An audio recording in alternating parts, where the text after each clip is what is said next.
দোয়ার আবেদন, আমার আহত ছোট ভাই ও তার স্ত্রীর জন্য। 8ই এপ্রিল 2025, রোজ মঙ্গলবার। এই দিনটি আমাদের পরিবারের জন্য এক বিভীষিকাময় দিন হয়ে থাকবে। আমার আদরের ছোট ভাই মোহাম্মদ আবু মুসা, আপন, ও তার স্ত্রী নির্মম সন্ত্রাসী হামলার শিকার হন।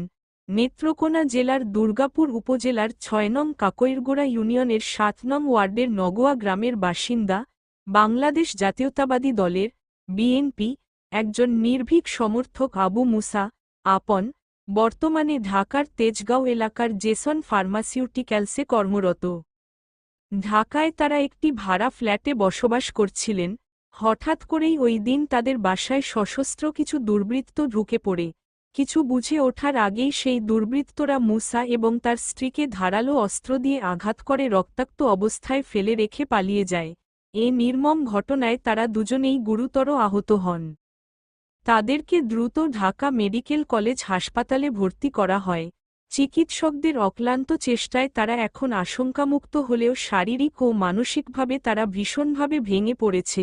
আজ 10ই এপ্রিল, অনেক কাঠখড় পুড়িয়ে তাদের গ্রামের বাড়িতে আনা হয়েছে, কিন্তু আমরা এখনও শঙ্কিত, আতঙ্কিত ও ভীত।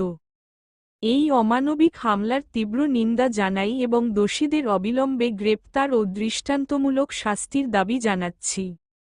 আমার ভাই আবু মুসা, আপন, ও তার স্ত্রীর দ্রুত আরোগ্য কামনায় আপনাদের সবার কাছে আন্তরিকভাবে দোয়া প্রার্থনা করছি।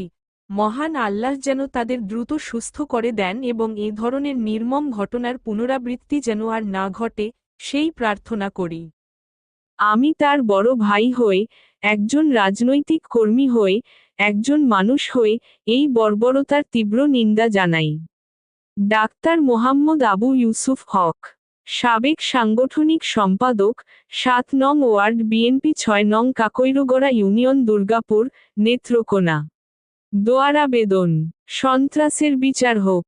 মোহাম্মদ আবু মুসা, আপন, আল্লাহ রহমত প্রার্থনা।